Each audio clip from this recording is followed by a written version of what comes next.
Diabetes ಇರೋರಿಗೆ weight loss ಮಾಡೋರಿಗೆ perfect idli ನೋಡಿ ಇದು. ಹೆಸರುಬೇಳೆ 1 ಕಪ್ಪು, ಅರ್ಧ ಬೌಲು ಉದ್ದಿನ ಗೋಲ ತೊಗೊಂಡಿದ್ದೀನಿ. ಉದ್ದಿನ ಬೇಳೆ ಅದು ತಗೊಳ್ಳಿ. 4 ಅವರ್ ನೆನೆಸ್ಬಿಟ್ಟು 2 ಮಿಕ್ಸ್ ಮಾಡಿ ನುಣ್ಣಗೆ ರುಬ್ಬಿಟ್ಟು ಒಂದು ಬೌಲ್ಗೆ ಹಾಕಿ ಮುಚ್ಚಿಬಿಟ್ಬಿಡಿ. ಉಪ್ಪೇನು ಹಾಕ್ಬೇಡಿ. ಇವಾಗ ನೋಡಿ ಬೆಳಗ್ಗೆಗೆ ಎಷ್ಟು ಚೆನ್ನಾಗಿ ಮೇಲಕ್ಕೆ ಬಂದಿರುತ್ತೋ, ಚೆನ್ನಾಗಿ ಉದ್ಗಿರುತ್ತೆ. ಈಗ ಉಪ್ಪು ಸ್ವಲ್ಪ ಒಂದು ಪಿಂಚು ಸೋಡಾ ಹಾಕ್ಬಿಟ್ಟು ನೋಡಿ ನಾನು ಬಾಣಲಿಯಲ್ಲಿ ಇಡ್ತಾಯಿದ್ದೀನಿ.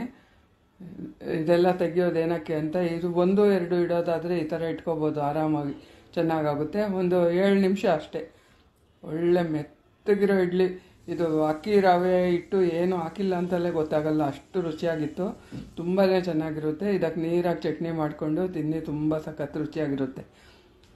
ಮಾಡ್ಕೊಂಡು ನೋಡಿ, ಎಲ್ರಿಗೂ ಇಷ್ಟ ಆಗುತ್ತೆ. ಲೈಕ್ ಮಾಡಿ, ಶೇರ್ ಮಾಡಿ, ಫಾಲೋ ಮಾಡಿ, ಸಬ್ಸ್ಕ್ರೈಬ್ ಮಾಡಿ. ಹೇಗೆ ಬಂತು ಅಂತ ಕಾಮೆಂಟ್ ಕೂಡ ಮಾಡಿ. ಇನ್ನೊಂದು ವಿಡಿಯೋದೊಂದಿಗೆ ಬರ್ತೀನಿ.